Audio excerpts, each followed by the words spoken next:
रियाज किचन मराठीमध्ये तुमचं पुन्हा एकदा मनापासून स्वागत आहे। सर्व कसे आहेत? आय होप सर्व मस्त आणि मजेत असणारी असायलाच पाहिजे। सध्याला हिवाळा ऋतू चालू झालेला आहे आणि हिवाळ्यामध्ये सर्व फ्रेश भाज्या वगैरे भेटतात। अगदी वटाणे वगैरे सर्व भाज्या या सीझन मध्ये अवेलेबल असतात। तर आज आपण अशीच एक रेसिपी बनवणार आहोत। नेहमीप्रमाणे रेसिपी खूप साधी आणि सोपी आहे आणि बनवायला तो खूप कमी टाइम लागतो आणि घरचे खूप आवडीने खाणार या गोष्टीची मी गॅरंटी देते। चला मग न वेळ घालवता आपण रेसिपीला सुरुवात करूया। मी आजचं मटार भातचं परफेक्ट प्रमाण 3 ते 4 लोकांना पुरेल एवढं सांगते। सर्वप्रथम मी गॅस ऑन करून कुकर गरम करण्यासाठी ठेवलेला आहे। कुकरमध्ये मी 2 टेबलस्पून तेल आणि 1 टेबलस्पून इथं मी तूप घेतलेलं आहे। आता आपण थोडे खडे मसाले घेऊया। इथं मी जिरा घेतलेला आहे, 2 तेजपान घेतलेले, 1 सुकलेली लाल मिरची घेतली, 2 लवंग घेतले, 2 मिरी घेतलेले आहेत आणि 1 चक्री फूल घेतलेलं आहे। तर खडे मसाले अगदी मी नॉर्मल परतून घेतलेले आहेत। तेलामध्ये जिरं तडतडायला लागलं की इथं मी एक मोठा बारीक पातळ कट केलेला कांदा ॲड केलेला आहे। कांद्याला थोडं फ्राय करून घेतलेलं आहे तेलामध्ये। त्याच्यानंतर इथं मी एक बटाटा आणि अगदी 2 ते 3 कोबीचे पीस टाकलेले आहेत।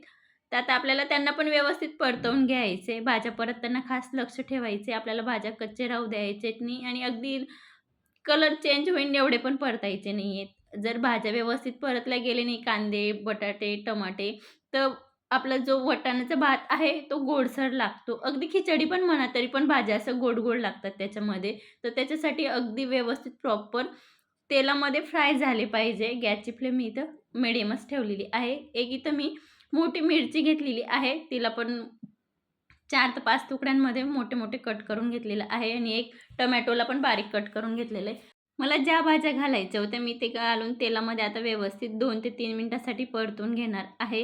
हे भाज्या अगदी तुम्ही तुमच्या आवडीनुसार घालू शकतात, नाही घातले तरी चालेल, अगदी ऑप्शनल आहे। यात अगदी आपल्याला मटारही घातले तरी चालेल।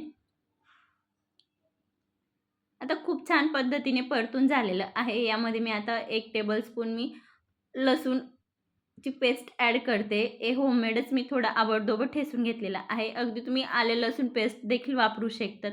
परत आपल्याला इथं व्यवस्थित मिक्स करून घ्यायचे। इथं आपल्या भाज्या खूप सॉफ्ट झालेल्या आहेत आणि खूप छान पद्धतीने तेलात परतले गेलेले आहेत। आता आपण याच्यामध्ये वटाणे ॲड करून घेऊया। मी इथं 1 वाटी वटाणे घेते, 1.5 वाटी तांदूळला तुम्ही कमी जास्त देखील करू शकतात। मी इथं सुरुवातीलाच सांगितलेलं आहे की मी इथं परफेक्ट 3 किंवा 4 लोकांना जेवण होईल एवढा वटाणी भात बनवते। तर तुम्हाला किती लोकांसाठी बनवायचे त्यानुसार कमी जास्त करू शकतात। इथं आपल्या भाज्या खूप छान पद्धतीने तेलात परतून झालेले आहेत। आता त्याच्यात आपण नमक ॲड करून घेऊया आणि इथं मी 3 ते 4 काजूंचे तुकडे करून घेतलेले ते पण आता ॲड करून घेऊया।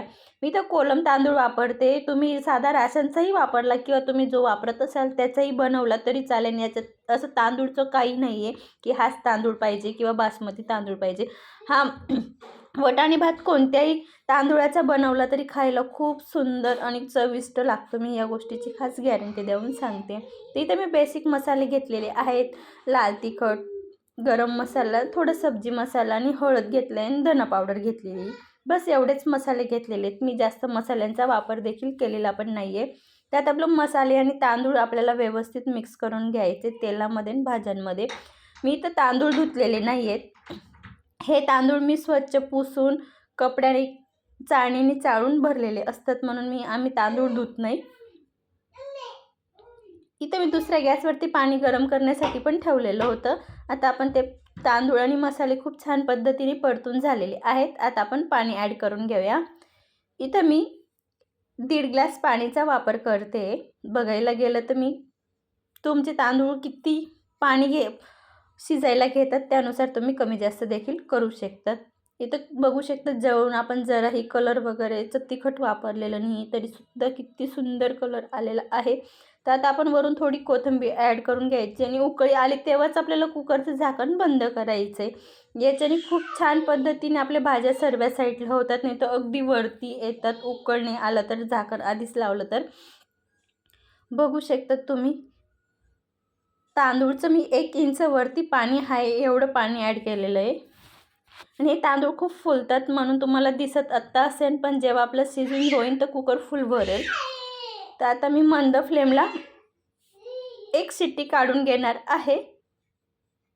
बघू शकता तुम्ही कुकर अगदी भरून आलेला आहे आणि आपलं इथं वाटाणे भात पण खूप सुंदर झालेला आहे. अगदी गजगज वगैरे झालेला नाही आहे. मी तुम्हाला जवळून पण दाखवते. आता आपण व्यवस्थित मिक्स करून घेऊया आणि मी एका प्लेटमध्ये आता सर्व करून घेणार आहे.